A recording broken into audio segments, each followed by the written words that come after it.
Thank you, Chairman Grassley. Thank you, Chairman, for calling this hearing. I'm grateful we're continuing this committee's long tradition of oversight, and in particularly today, oversight of the FBI. Director Patel, thank you for being here. There's a number of issues I hope that we can speak to.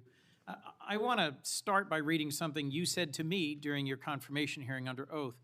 I have no interest, no desire, and will not, if confirmed, go backwards. There will be no politicization at the FBI.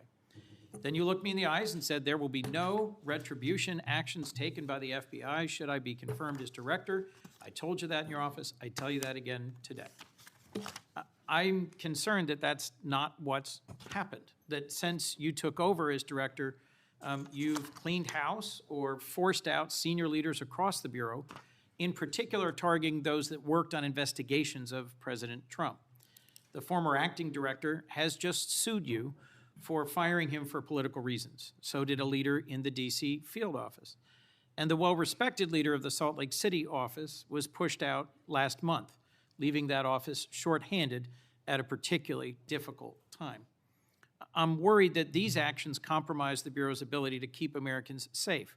Hundreds of agents have resigned. You are lowering application standards to fill vacancies. You've reassigned large numbers of agents to work on immigration and street crime, issues other law enforcement agencies can handle, perhaps more effectively with the FBI, but I'm concerned that this compromises the Bureau's ability to address national security risks, uniquely its capability. In fact, you've shut down the Office of Integrity and Compliance, which makes sure that agents act in a lawful and ethical way, and reassign staff away from domestic terrorism investigations exactly at a moment I think we are all concerned about it. I also have to ask, you came before the Appropriations Committee in May and told us you wanted a $500 million budget cut for the FBI, literally an effort to defund the police. I am grateful for the work of the men and women of the FBI. They've done great work this year in Delaware, partnering with the Dover Police Department to support human trafficking victims, partnering with the Middletown Police Department on armed robbery and carjacking. And it's urgent, I think, that we fix the direction and the prioritization within the FBI. And I wish we could focus on those efforts today. But I'm seeing an FBI leadership more focused on social media clout and on political revenge than on fighting crime. Director, have you ever ordered that an FBI employee be terminated because he or she worked on an investigation into President Trump? Senator, thank you. One quick correction for the record. There's 280 NV investigations. I gave the incorrect number to Senator Hawley. Thank you. Understood. As far as a lot of your statement, I disagree with it, and I'm happy to address it. But the only way, generally speaking, an individual is terminated at the FBI is if they have violated their oath of office, violated the law, or failed to uphold the standards that we need them to have at the FBI. So those who say that they've been fired because of working on investigations into President Trump are lying or misrepresenting? Well, those matters are alleged in litigation, which is ongoing, so I can't comment on those specifically. Could you comment on why you fired former acting FBI Director Driscoll? I can't because it's ongoing litigation. Could you say now definitively under oath that the rank and file agents who were assigned to work January 6 cases will not be terminated because that's what they were assigned to do? I've said it before and I've said it again. Your case assignment, as I was given case assignments when I was a young prosecutor, does not dictate your career or your termination. Thank you. Then let me go to the appropriations question. In May, you testified before the subcommittee on which I serve, defending the president's request that we slash the FBI's budget by about $500 million. The day before, you testified the opposite in front of the House. Where are we in terms of the budget request? Senator Graham earlier said if you're requesting more funding for more agents, let us know. We're nearing the end of the fiscal year. In front of the committee on which I serve here in the Senate, your request was for a reduction of hundreds of millions of dollars. Where are we? Where we are in the budget cycle is we at the FBI are in support of the president's budget, and we are in support of eliminating waste, fraud, and abuse. We've already identified tens of millions of dollars of duplicative contracts that the FBI was spending on software and private sector engagements. We've also identified duplicative workloads. So we are transitioning those folks out of doing the same thing twice over and into the field. And that's my focus right now. And the move of the FBI headquarters is also going to save the FBI $3.5 billion in the American taxpayers. So we're focused on eliminating waste, fraud, and abuse. And as I told Senator Graham, I'll go back and talk to my team, and if we need more, we'll let you know. Are you planning any additional reductions in force, Director? No. How many vacancies are you currently trying to fill within the agency?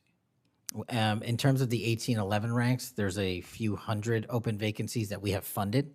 And so we're filling all of those with our hybrid 1811 program and our new recruitment program, and I think a lesser amount of IAs and SOS.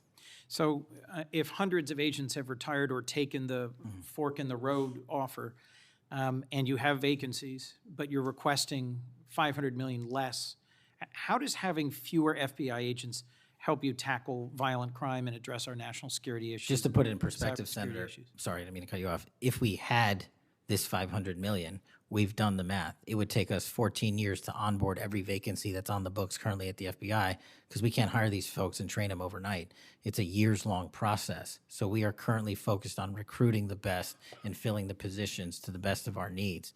And we, even if we had this extra money, wouldn't be able to hire them overnight. We're looking for where the need is greatest, where in the country we need to send them, and how we can change the training requirements, which is why I'm thrilled to have police officers. They might not have a college degree, but they got the street smarts and the cop smarts to become FBI agents, and that's what we want. Let me turn to Section 702. Yes, sir. When you testified in front of the CJS subcommittee, we talked about this issue. You told me you were in favor of reauthorizing FISA Section 702 when it expires next year, Right. so long as the reforms implemented last year, reforms like better training for agents and real consequences for inappropriate searches of Americans' communications, were maintained. You also said that you had some ideas about how to make Section 702 better going forward. Can you give me an update on the FBI's implementation of these reforms and the direction you think it should go? Absolutely. I think you're referring to the query process, and if you're not, let me know.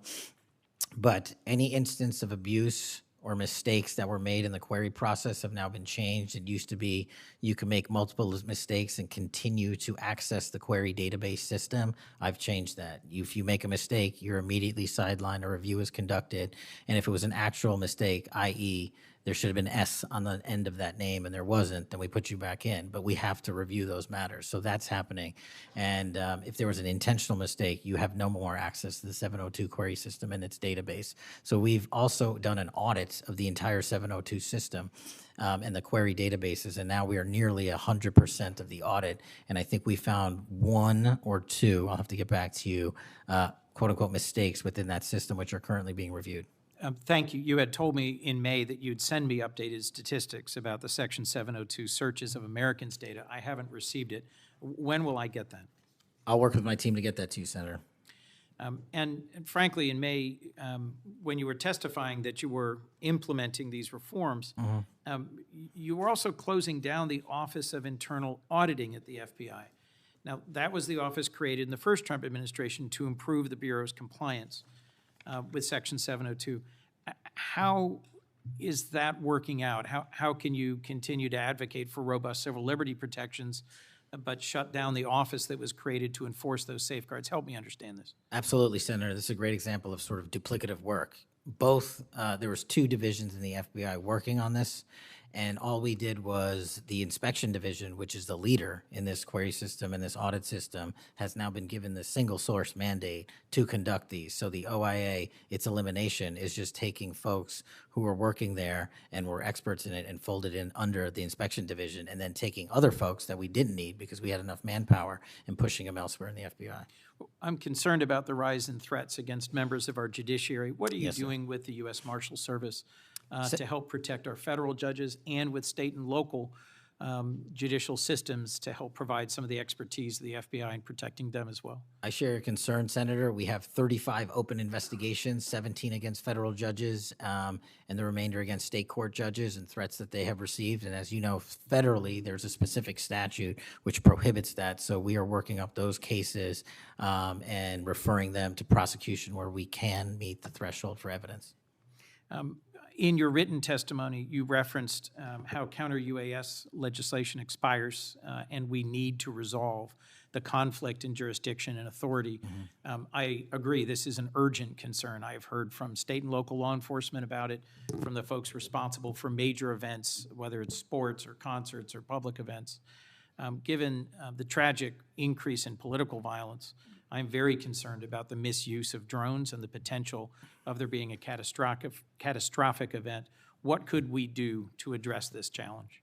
Well, obviously, reauthorizing the capabilities that we have under the Counter-UAS program. But just to highlight what the FBI is specifically doing, we've been given the mandate to work with DHS to secure not just the Club World Cup that we had, by the way, which occurred in 32 matches across the country without any significant incident, which we're proud of, and we're taking that model for the next World Cup and also the Olympics. But the reason I bring that up is because we pushed out our counter-UAS programs to address the security needs, and that's where our focus is on events like that. Mr. Director, thank you for your testimony. I look forward to working on actually solving criminal problems and reducing the extent to which what we're going back and forth about is more political and partisan point scoring and more actually solving crimes for the American people. Yes, sir. Senator Kennedy.